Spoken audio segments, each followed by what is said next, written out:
Здравствуйте! В эфире программа «Вечер у камина».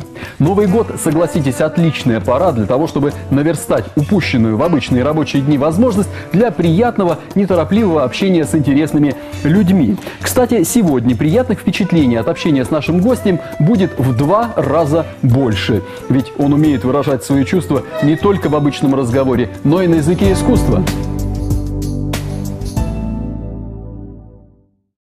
Жизнь человека словно палитра, на которую каждый наносит свои краски. Палитра Олега Комарова яркая и насыщенная, как и его произведения, гравюры, живописные полотна, работы из бересты. В них переплетается прошлое и настоящее, живое и рукотворное, языческое, христианское. Какая-то выдумка, искра, а потом воплощение. Вот это воплощение, может быть, даже, особенно в бересте, больше ты решаешь, как это все сделать, как сладить, как это все сопоставить, чтобы это было... И в конце концов, чтобы это было выразительно и понятно в большинстве случаев. Хотя многие работы мои, они, может быть, даже и не несут какого-то определенного названия, их нужно додумывать. Но это, наверное, лучше. А вот и наши гости, кстати. Усаживайтесь поудобнее. Олег Дмитриевич, Лилия Ивановна, здравствуйте. Здравствуйте. Олег Дмитриевич, познакомьте нас, пожалуйста, с вашей супругой. Вы уже сказали, я еще раз повторю, Лилия Ивановна, моя супруга. Прошу любить. Много лет. Много-много лет, да. Лилия Ивановна, как часто удается быть вместе? Ну, в общем-то, очень редко, потому что на работе он допоздна, утром рано уходит, в 7 приходит. Отпуск, правда, бывает, иногда вместе проводим. В этом году, кстати, всей семьей, с детьми, с внуками мы очень хорошо отдохнули на Красном море. И вот там мы пообщались. Потом доллар попер, и теперь мы уже никуда не уйдем. Вот. Значит, меньше будет все-таки общения. Наверное, Да, будет совсем меньше, меньше. к сожалению. Но, Лилия Ивановна, я, насколько знаю, у вас даже 40-летний юбилей со дня свадьбы, я так понимаю, пройдет без Олега Дмитриевича. Похоже, да. Осталось немножко, у нас 25 января. И, кстати, 25 Вернисажа мы будем отмечать день памяти или даже день празднования Владимира Семеновича Высоцкого. У нас 5-летний, тоже 5-летний юбилей, поэтому все барды в гости к нам. Ну и ты приходи.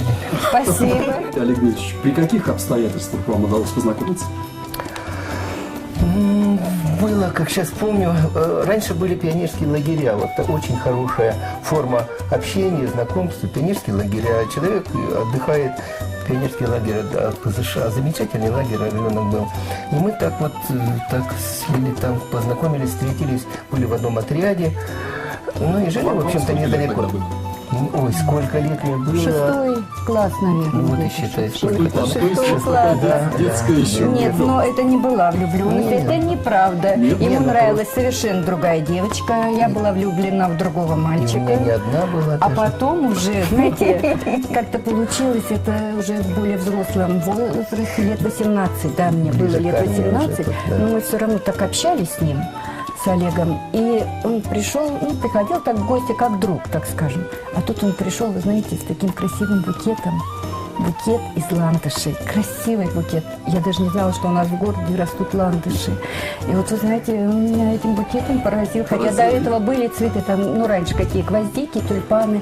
А вот именно вот эти ландыши красивые. А Такой ландыши запах. из огородов, кстати, вот он начал Я не знала, выращивать, что у нас да. в Прокопьевске ландыши растут крупные, То есть вот красивые. эта творческая жилка, Олег Дмитриевич, я думаю, она проявилась уже тогда, да? Все, да, Денег на гвоздики, цветов а вы настоящих ландыши. не было, да, я вот ландыши набрал.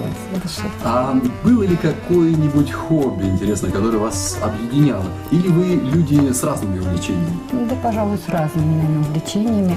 Он, конечно, его с детства, я думаю, ну, так как мы знакомы очень давно, он уже сказал по пионерскому лагерю, он уже там рисовал газеты, стенгазеты и все прочее. У меня таланта абсолютно к художеству никакого. Ну, в этом, да, художество. Да, никакого, но мне очень нравились его работы, я их где-то критиковала, где-то вообще-то он со мной советуется. Я думаю, вот сейчас, знаете, просто до сих пор работу, которую я сделаю, так или иначе, и покажу, А очень тонкий критик, зритель. То есть она говорит, я не могу объяснить, как, с какой-то позиции, допустим, композиции там, или еще чего. Но ты знаешь, вот эта работа удалась. А вот эта работа, вот ты хоть не легла она мне. И так и получается. Не легла ей и не ложится никому. Лилия Ивановна, а вот наверняка же знаете о том, что увлечение супругов, они, как правило, влияют на жизнь в семье. Как-то увлечение, вообще профессия, творческие способности Олега Дмитриевича на вашу жизнь повлияли? Ну, повлияли, конечно, повлияли. Во-первых, он когда учился именно уже в Омске, уезжал постоянно, да? Да. На сессии и так далее. И То я есть почувствовала, у меня... Он так бросал вас надолго. Ну да, и на полгода было, и поэтому, может быть, мы поэтому 40 лет и живем, что мы редко Я думаю, вместе да, бываем, поэтому. да, наверное. Поссориться нам совершенно некогда. А почему вот повлияло? Потому что его нет, какой-то дизайн в квартире нужен же был. Я вот где-то от него что-то уже брала. Надо сказать, что наловчилась очень и очень. Вот сейчас Да. все в квартире делает она, ну, не своими руками, а хотя свои обои клеит исключительно. А вот то, что обсуждать... Одна, Занимайтесь собой. даже, ну сейчас уже, конечно, возраст не тот, а вот в молодости я даже его просила с девочками, у нас 2 дочери прекрасные, просила, чтобы он с ними уезжал на природу, меня одну оставляли, и мне так Любит легче она было. трудиться, вот как для блага. Но общий труд для моей пользы облагораживает. Мы же общаемся, друзья есть, и вот жалуются на мужей. Да, вот он приходит на диване, лежит, он не пылесосит. Меня почему-то это никогда не напрягало. Вот эта домашняя работа, и до сих пор она меня не напрягает. Но если я прихожу домой с работы раньше, он приходит в 7, я что же буду до 7 ждать, когда он придет пропылесосит? Конечно, я сама все это сделаю, зато у него больше времени на творческую деятельность. Вот поэтому какую-то. Олег Дмитриевич, для того, чтобы уйти от домашних дел, как правило, говорит, а на работе у меня очень много работы. Я сейчас действительно скажу, я не буду, значит, лукавить, потому что вот, мудрая Юля жена в том плане, что она меня отпускает. Спасибо. Вот это точно. Вот когда ты дай ему свободу, но поводки немножечко, конечно же, всегда держит, да. А так вот. Длинный. Ну, длинный, да, поводки раз немножечко поэт. И поэтому даже если когда в субботу я говорю, я сегодня не пойду на работу в мастерскую, проходит полдня, полчаса. Правда не пойдешь на работу? Я говорю, да правда не пойду. Олег Дмитриевич, Бывает, конечно, ссоры. я думаю, что за это время, наверное, не было периода, когда не было бы случая, вернее, когда вы вот, я не знаю, не топнули ногой, не сказали, вот. Очень, я даже С не его помню. стороны нет, этого Наверное, меня я не спросите. помню, потому что действительно, даже вот было много же и таких серьезных моментов. Ну что такое 40 лет вместе? Это же, не дай бог, наверное, правда же? Если вообще вот так вот за это время. Не согласна. Здесь тогда Пролетели получается, очень быстро. пролетели очень быстро. И как бы, если бы пошел по тому пути, что действительно как бы что-то ты меняешь, ничего бы не достигло, видимо. А вот эти 40 лет, во-первых, это дети, да, это внуки потом, это те же картины, это те же... Просто чувство еще того, что умеешь как-то шутить иногда, кстати, иногда не кстати, вот как сейчас, может, не кстати, но это действительно очень-очень редкий, может быть, случай.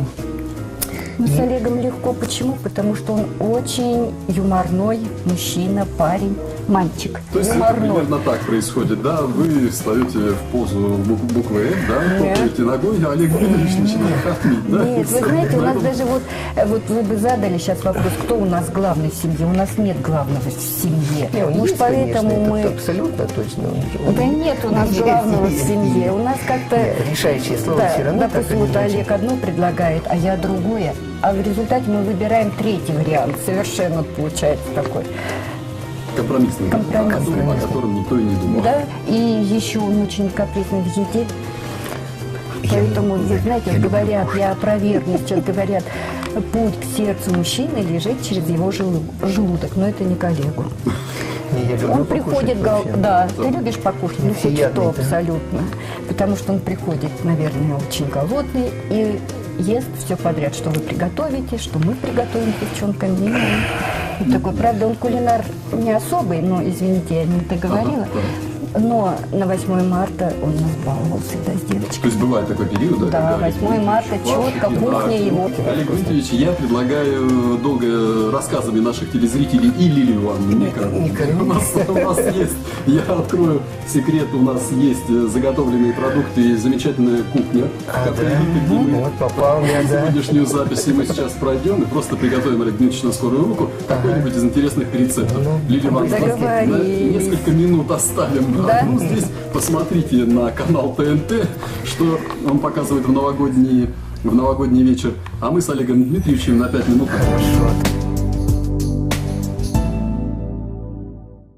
Я хотел бы угостить сегодня яичницей, обыкновенной яичницей на скорую руку. Вот такое делаем окошечко. Оно очень интересно. Смотрите, видите, какое замечательное окошечко. И второе такое же. Ну, ровно столько, сколько войдет в нашу сковородку сегодня. То есть приготовили мы такие два окошечка. И вот это вот вкладыши, они обязательно будут использованы тоже. Сейчас нам нужно только их одну сторону обжарить на этой замечательной сковородке. Тем временем, пока она печется, мне нужно немножечко нарезать лук. Может быть, у меня окошечки маленькие получились. Но в этом году яички тоже какие-то маленькие. Наверное, как раз будет. Теперь легким движением руки, если получится в начале года, как это, вот так вот яичко разбивается, и вот сюда вот, и вот сюда вот оно укладывается таким образом. И второе яичко тоже. У меня их 3, но здесь третий уже не войдет. А вот 2, вот так вот, видите ли, так. Сюда нужно обязательно посыпать немножечко лука. Это больше, наверное, для, ну так, для взгляда, для пикантности какой-то. И, наверное, вот так как-то вот так примерно. Потому что, ну, чувствуете, уже просто великолепие. Даже шикарно. Но это самое простое, самое вот такое. Ну что же, блюдо, приготовленное Олегом Дмитриевичем на скорую руку, мы попробовали. Хорошо. Возвращаемся вновь в студию. У меня, кстати, вопрос, Лилия Ивановна. А вот какие еще традиции семейной встречи Нового года, кроме богатого, вкусного стола, у вас еще предполагается? Именно новогодние? Да. Ну, новогодние у Ну, нас... коли уж Новый год в Да, самом разгаре. да, вот в самом же. разгаре, конечно.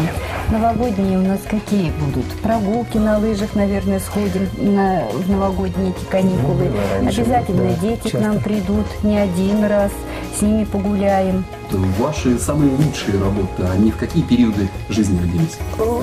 Я бы сказал и так, и не так, потому что, ну, действительно, вот одна работа, которая так немножко меня, я считаю, удалась, это автопортрет или «Мудрый ворон», так он называется. Вот я ее сделал, когда мне было, когда я приболел. Я заболел, простыл, что-то, ну, дней 10 было такое иногда. Я дома был, потом начал поправляться, или мне сварила огромную, я попросил, я говорю, что, ну, он говорит, ну, свари мне какой-нибудь это. Она взяла большое мясо опять к еде, да, и там, извините, масло такое, я его грыз. И потом, когда погрыз, смотрю, она ужасно похожа на какую-то, не то собаку, не то ворона. И тогда уже я полностью выздоровел, я взял эту и начал рисовать. Я сделал акварель, у меня получился образ вороны. Она сидит такая вся интересная, так смотрит. И вот эта вот ворона, потом я понял, что каждый человек немножко похож на животное, или наоборот, вот эта связь собаки с хозяином. И здесь вот мне казалось, что вот эта работа мне удалась. Во-первых, я ниоткуда ее не срисовал, я ее как бы выстрадал, выдумал. А насчет того, что голодный... Ну вот согласитесь, Олег Дмитриевич, да, что в этой вашей лучшей работе очень большая доля Абсолютно, да. Я бы так думаю, вот почему же получилось. А вы спрашиваете, чего вот А вообще столько, этот да. ворон, извини, ворон, это твоя визитная карточка стала Ну, она практически. действительно Где- очень назовите помните вы, ворон, наверное? Очень, да. действительно. Он На- похож на меня такой. Даже в Госдуме была эта самая выставка, которая много своих работ выставил. И одна живописная работа была, так и написал «Мудрый ворон», ну и автопортрет. И думцы идут, все такие серьезные же, все такие умные. А потом ходят, раз, почитает, посмотрит на меня, вот так лицо сделаю. Не было человека, который не улыбнулся. Вы еще сделаете замечательные художественные произведения из природного материала. Я вот держу. Одно из этих произведений, два из этих произведений, они у вас в руках. И у них название это интересно очень. Я уж не знаю, как произнести. Нормально Мама, произносится. Иетина, мама. Иетина мать. Вот. Так. Значит, И о чем она? о чем она? Я расскажу предысторию, как она возникла. Чисто вот как это делается, это просто береза, которая не состоявшаяся, что называется, веточка, она вот таким образом выглядит, как таковым. Эти вещи, я так как бы обрезал, они у меня лежали, и потом слышу такое, значит, Аман Гумиш, наш замечательный губернатор, он объявил, говорит, за кто найдет ети или изобразить ети, значит, а то, значит, и вознаграждение, опять же таки, о деньгах, да, но в этом случае хочется его увидеть. Кстати, в пещеру Усянзанскую лазил, смотрел, но ети я не видел, может быть, как мне показалось, что изобразить маму Йети гораздо интересно, как ее зовут, и Йетина мать. Я так ее назвал, и у меня вот такие образы. И, кстати, интересно, что они разные. Вот сколько бы я ни делал, они всегда получают разные, потому что изначальный материал, который природа уже дала, она уже как-то не остается немножечко и подписать так хлестко. Очень теплое произведение. Ну, а Новый год вместе с тем продолжается, поэтому у меня просьба поздравить наших уважаемых прокопчан, наших телезрителей с новым 2015 годом. Мне хочется пожелать всем любви, доброты, исполнения желаний. Пусть Новый год принесет вам только удачу. И хотел бы, чтобы этот год, следующий год, мы встретили в таком же здравии, без потерь и без огромных и даже средних каких-то потрясений, от которых многие уже устали. Удачи вам, счастья в Новом году. Спасибо. С Новым годом и вас. Спасибо за это общение у камина. Вам также удачи в новом 2015 году. Спасибо, было огромное. очень приятно. Очень приятно. Ну что же, гостей проводили, но наш камин еще горит, ожидая новых встреч с интересными людьми. И они обязательно придут завтра в 19:30. Приглашаю вас присоединяться к нам и провести уютный вечер у камина на 27-м канале. До встречи!